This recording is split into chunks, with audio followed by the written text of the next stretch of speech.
오늘 날짜를 보니까 여러분 오늘 며칠인지 아십니까? 벌써 11월 하고도 22일입니다. 정말 시간이 쏜살같이 지나간 것 같습니다.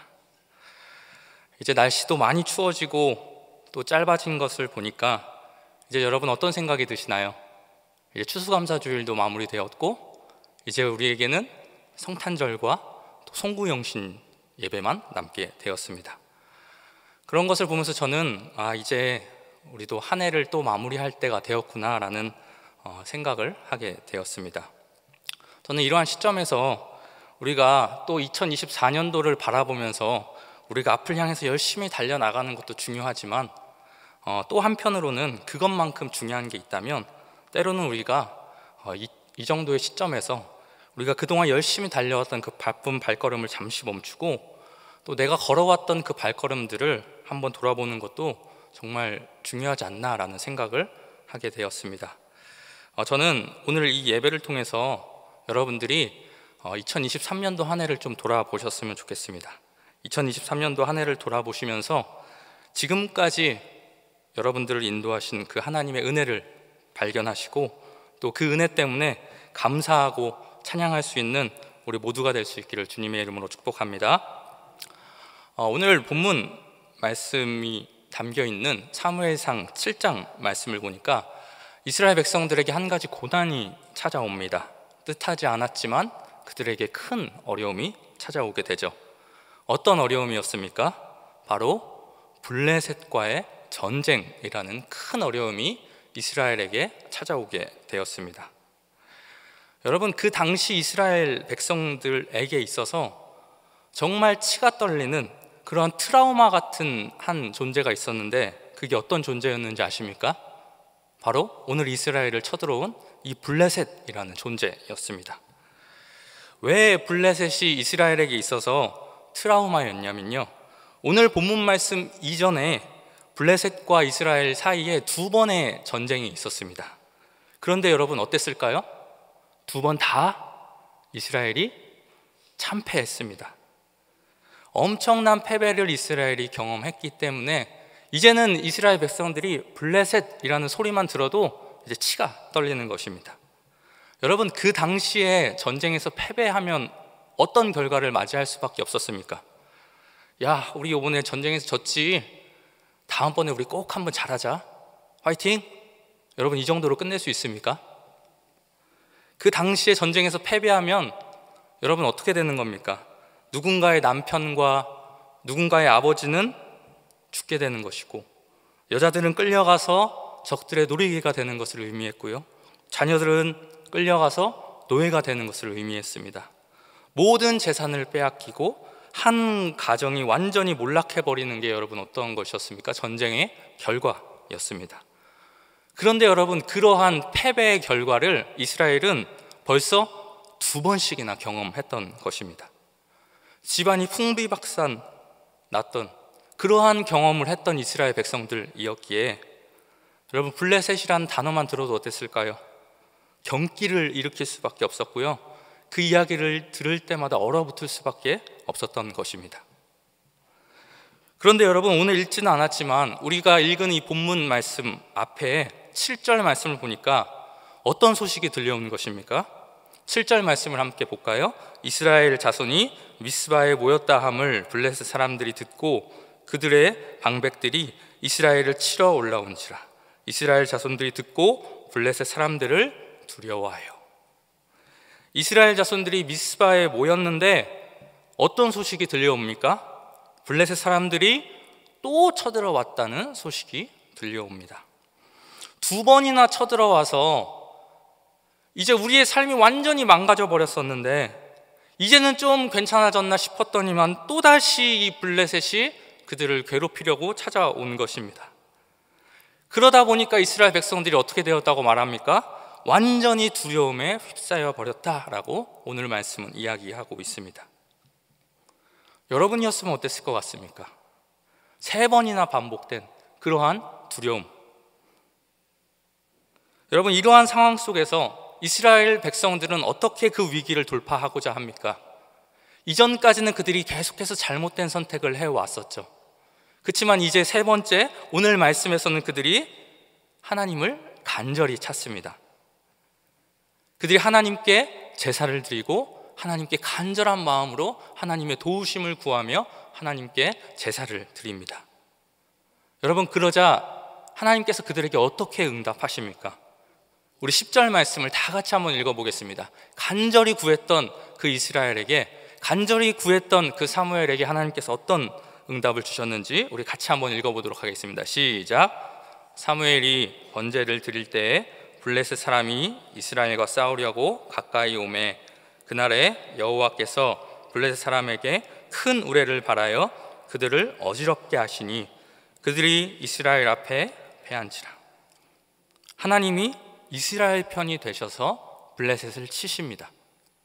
그런데 여러분, 그 방법이 어떠한 방법입니까? 정말 말도 안 되는 방법이죠.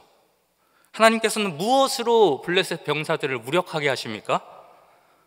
큰 우레, 다시 말하면 큰 번개를 통해서 이스라엘을 하나님께서 이기게 하시는 것입니다. 여러분, 이게 일반적인 방법인가요? 그렇지 않죠. 결코 여러분, 큰 우레를 통하여서 전쟁에서 이기게 한다? 이것은 결코 일반적인 방법이 아니었습니다. 여러분, 번개를 가지고 전쟁에서 이기는 군대가 어디 있습니까? 그런데 하나님께서는 굳이 그렇게 특별한 방법으로 큰 우레를 가지고 이스라엘을 이기게 하십니다. 여러분, 왜 그러는 것일까요? 왜 굳이 하나님께서는 그렇게 일반적이지 않은 방법을 통해서 이스라엘을 도우시는 것일까요? 이스라엘 백성들로 하여금 하나님께서는 깨닫게 하시기 위해서였습니다. 뭘요? 이 전쟁 너희의 능력으로 이기는 것이 아니라 내가 도와서 이기는 것이다. 이것을 깨닫게 하시기 위해서 사람이 감히 이용할 수 없는 그 번개라는, 그 우레라는 특별한 도구를 사용하셔서 그들을 도와주셨던 것입니다. 여러분, 하나님이 그렇게 특별한 도구를 사용하셔서 이스라엘을 도우신 결과 이스라엘은 어떤 결과를 맞이하게 됩니까? 믿을 수 없는 승리를 경험하게 됩니다.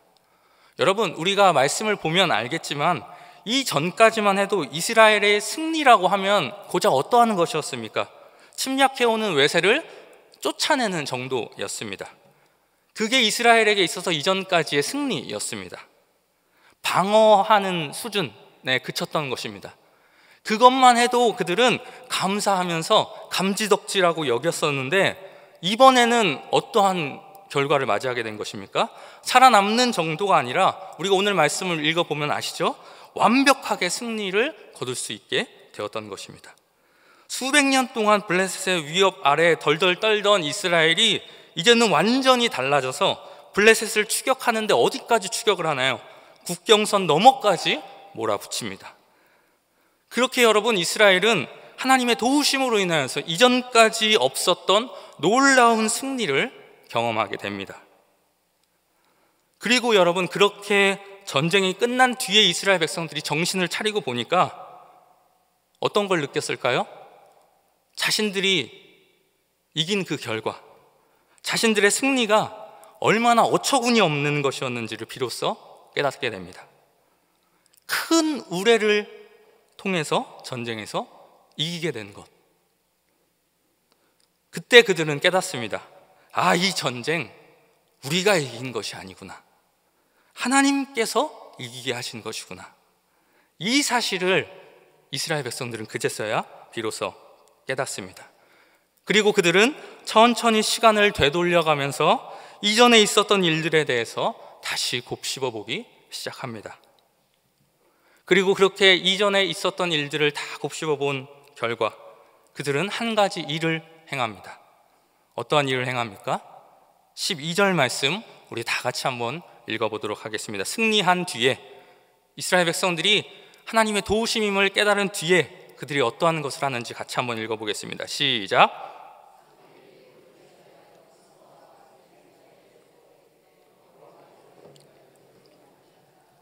그 이름을 에벤에셀이라 하니라. 큰 돌을 취해서 세우고 그 돌의 이름을 에벤에셀, 도움의 돌이라고 명명하고 거기에 이렇게 기록했다는 것입니다. 여호와께서 여기까지 도우셨다. 자, 여러분, 여기까지 우리를 도우셨다는 이 말에서 여기는 어떤 의미의 여기일까요? 아마 두 가지의 의미가 있을 것입니다. 먼저는 장소로서의 여기의 의미가 있을 것입니다. 12절 말씀을 보면 그 돌을 어디에 세웠다고 이야기합니까? 미스바와 센 사이에 세웠다라고 이야기합니다. 여러분, 미스바는 어떤 장소입니까? 우리가 앞에 말씀을 살펴보면 이 미스바는 이스라엘 백성들이 하나님께 기도하기 위하여서 집결한 장소라는 것을 우리가 알 수 있습니다. 그러면 센이라는 장소는 어떠한 장소입니까? 블레셋이 쳐들어오려고 자기들의 군대를 집결시켰던 장소였습니다. 그 사이에 바로 하나님의 도움의 역사가 나타난 그 지점에 바로 기념비를 세운 것입니다. 왜냐하면 하나님의 구원과 은혜를 결코 잊어서는 안 되기 때문에 그것을 영원히 두고두고 기억하려고 감사의 기념비를 그 자리에 세운 것입니다. 거기가 바로 여기인 것입니다. 또 여기까지라는 말은 시간적으로는 오늘까지라는 의미입니다. 이스라엘의 역사를 되짚어보면 여러분, 이스라엘은 어떠했습니까? 그들은 오랜 시간 애굽의 노예였습니다. 결코 그들의 힘으로는 헤어나올 수 없는 처참한 환경 속에 놓여져 있었습니다. 그런데 그런 그들을 하나님께서 불쌍히 여기셔서 그들을 애굽의 손에서 건져내 주셨습니다. 그리고 광야 40년이라는 기간 동안에는 어떻게 하셨습니까? 구름 기둥과 불 기둥으로 그들을 지켜주시고 만나와 메추라기로 그들을 먹여주셨습니다. 그리고 끝내는 가나안 땅을 그들에게 선물로 주셨고 거기서 그들을 살게 하셨습니다. 그래서 그들은 오늘까지 살게 된 것입니다. 하나님이 아니었으면 그들은 여전히 애굽에서 노예 생활이나 하고 있었을 존재들이었는데 하나님께서 그들에게 은혜를 베풀어 주심으로 인하여서 오늘까지 그들이 살아올 수 있었던 것입니다. 여러분, 사실 그들은 그렇게 하나님의 은혜를 받을 만한 일을 한 자들이 아니었습니다. 여러분, 우리가 말씀을 통해서 잘 알고 있죠. 하나님의 은혜를 그들이 받았음에도 불구하고 그들은 어땠습니까? 우상을 섬기고 은혜를 배반하고 휘청거렸던 사람들이었습니다. 그럼에도 여러분, 하나님은 어떠셨습니까? 오랫동안 그들을 참아주셨고 배은망덕했던 그들을 버리지 않으시고 그들을 위기 때마다 살려주시고 용서해 주셨습니다. 그들이 그 사실을 비로소 깨닫게 되자 그 은혜가 너무너무나도 크고 고마워서 기념비를 세운 것입니다. 여러분, 이렇게 사무엘상 7장에는요 하나님을 향한 감사의 기념비가 세워지는 것을 우리가 보게 됩니다.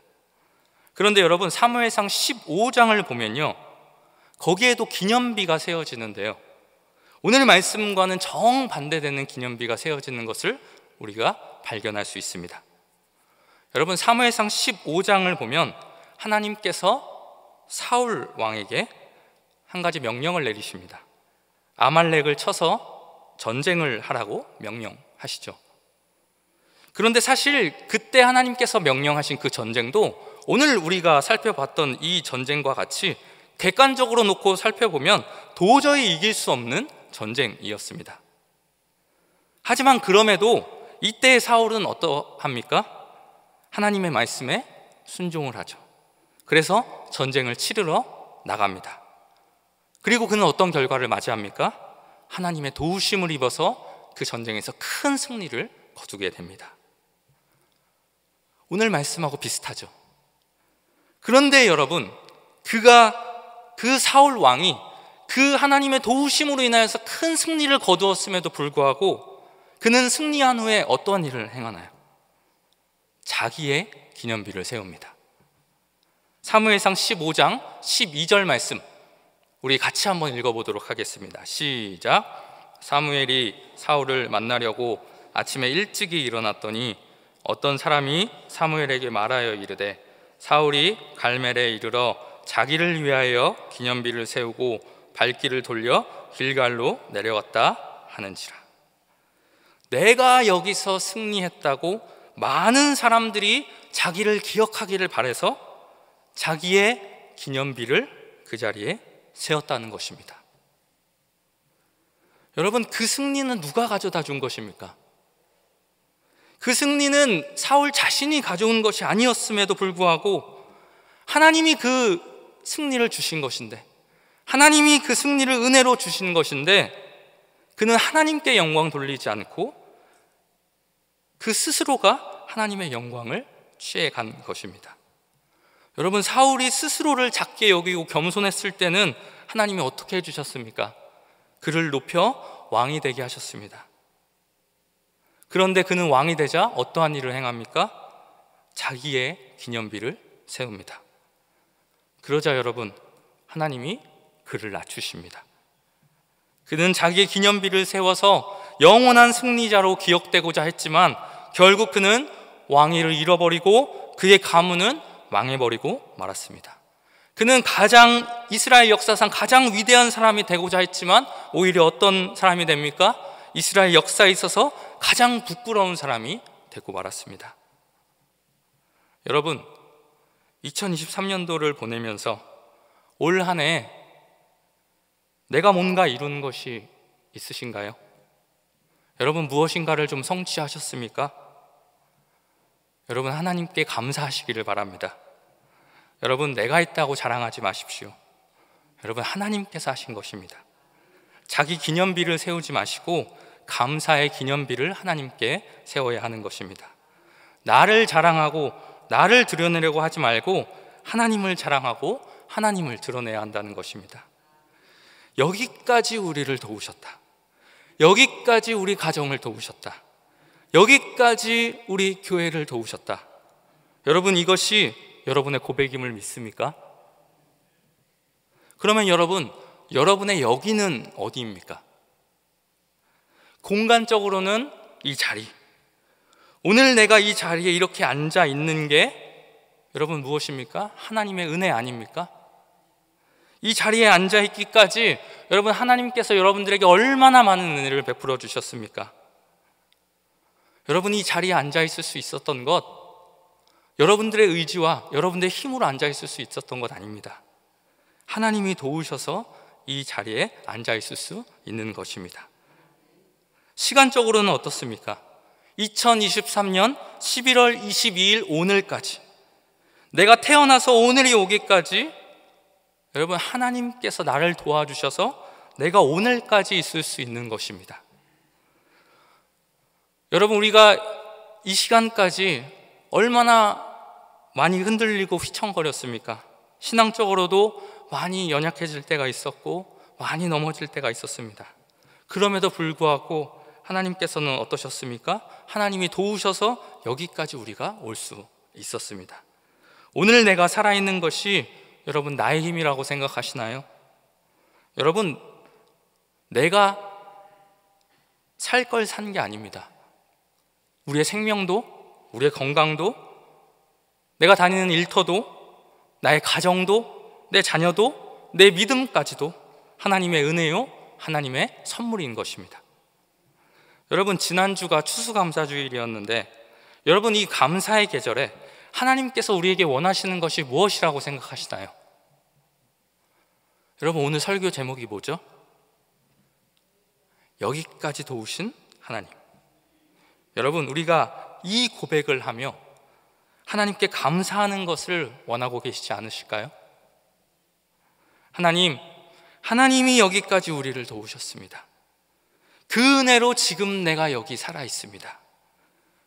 여러분, 이 고백이 여러분들 영혼에 가득하기를 축복합니다.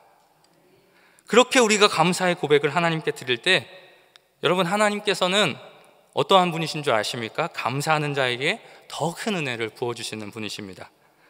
이스라엘 백성들이 에벤에셀의 돌을 세우고 하나님께 감사하자 하나님께서는 다시 한번 그들에게 은혜를 베풀어 주셨습니다.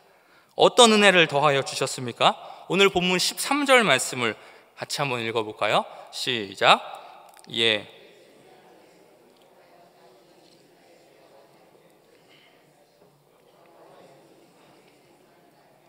블레셋 사람을 막으시매.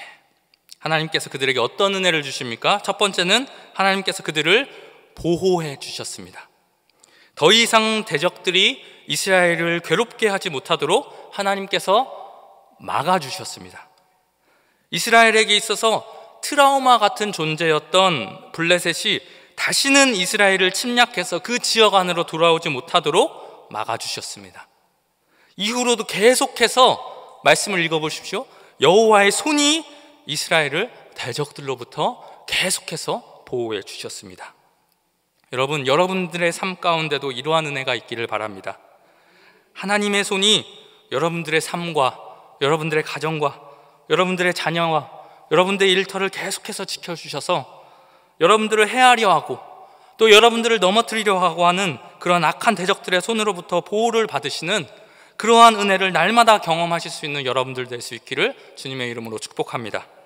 두 번째로는 하나님께서 그들을 회복시켜 주셨습니다. 오늘 본문 14절 말씀 상반절 우리 같이 한번 읽어보겠습니다. 시작.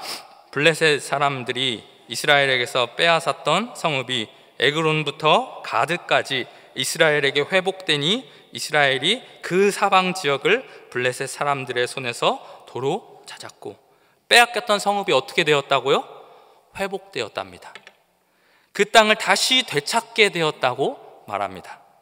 그러니까 이스라엘이 여기까지 인도하신 하나님께 감사하며 에벤에셀의 돌을 세웠을 때 하나님께서는 그들에게 이전에 억울하게 빼앗겼던 것들을 다시 되찾게 해주시는 그 회복의 은혜를 베풀어 주신 것입니다. 여러분들, 하나님께 이 계절에 감사의 고백을 드릴 수 있기를 바랍니다. 그때 하나님께서는 여러분들의 삶 속에도 이 말씀과 같이 회복의 은혜를 부어주실 것입니다.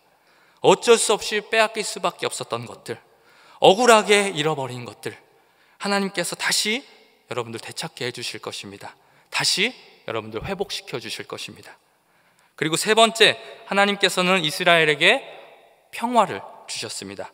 오늘 본문 14절 하반절을 같이 한번 읽어보겠습니다. 시작. 또 이스라엘과 아모리 사람 사이에 평화가 있었더라. 여러분, 이전까지만 하더라도 이스라엘 백성들에게 있어서 평화라는 단어는 참 낯선 단어였습니다. 그들에게 어울리는 단어가 아니었습니다.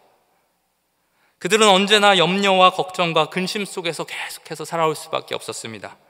그들의 마음에서 평화라는 단어는 도무지 찾아볼래야 찾아볼 수 없는 그러한 단어였습니다. 그런데 하나님께서 그런 그들에게 오늘 말씀에서 무엇을 주신다고 이야기합니까? 평화를 주십니다. 사랑하는 여러분, 이 평화의 은혜가 또한 여러분들의 삶과 가정과 일터에도 가득할 수 있기를 주님의 이름으로 축복합니다. 그래서 하나님께서 여러분들의 삶과 가정과 또 일터에 주신 그 평화로 인하여서 모든 걱정이 떠나가고 염려와 근심이 떠나가고 늘 감사와 기쁨만이 가득한 여러분들의 삶이 될 수 있기를 주님의 이름으로 축복합니다. 여러분, 말씀을 정리하도록 하겠습니다. 시편 94편 17절 말씀을 보면 여러분 이런 말씀이 나옵니다. 우리 같이 한번 읽어볼까요? 시작. 여호와께서 내게 도움을 되지 아니하셨더라면 내 영혼이 벌써 침묵 속에 잠겼으리로다. 여러분들 어떠십니까? 이 시인의 고백에 동의하십니까? 여러분, 하나님께서 우리를 돕지 않으셨다면 우리의 2023년도는 어땠을까요? 이 말씀처럼 우리의 영혼은 벌써 끝없는 침묵 속에 깊이 잠겨버렸을 것입니다. 하지만 참 감사하게도 하나님께서는 우리를 불쌍히 여기셔서 우리를 여기까지 도와주셨습니다. 에벤에셀의 하나님이 되셔서 지금까지 우리를 인도해 주셨습니다. 그 하나님의 놀라운 도움이 있었기에 우리가 이 자리 가운데 또 이 시간까지 이렇게 우리가 함께 있을 수 있었던 것입니다. 그래서 여러분, 바울도 뭐라고 고백을 합니까? 고린도전서 15장 10절 말씀 우리 같이 한번 마지막으로 읽어볼까요? 시작. 그러나 내가 나된 것은 하나님의 은혜로 된 것이니 내게 주신 그의 은혜가 헛되지 아니하여 내가 모든 사도보다 더 많이 수고하였으나 내가 한 것이 아니요 오직 나와 함께 하신 하나님의 은혜로다. 나의 나된 것이 다 하나님의 은혜로다. 이렇게 고백하고 있습니다. 여러분, 우리도 이 은혜 가운데 지난 11개월을 걸어온 줄 믿습니다. 지난 12개월 뿐이겠습니까? 여러분, 우리가 태어난 순간부터 지금까지, 아니 그 이전부터 하나님께서는 우리를 계속해서 인도해 오셨습니다. 그렇게 사랑하는 성도 여러분, 내가 여기까지 올 수 있었던 것, 다른 어떤 것으로 인한 것이 아니라 하나님의 놀라운 은혜였음을 기억하면서 여러분이 감사의 계절에 사울과 같이 자기 기념비를 세우는 것이 아니라 이 감사의 계절에 하나님을 향한 감사의 기념비를 잘 세우실 수 있는 저와 여러분들 될 수 있기를 주님의 이름으로 축원합니다. 그때 여러분들에게 여러분들의 삶 가운데 하나님께서 더 크고 더 놀라운 은혜를 부어주실 줄 믿습니다. 기도하겠습니다.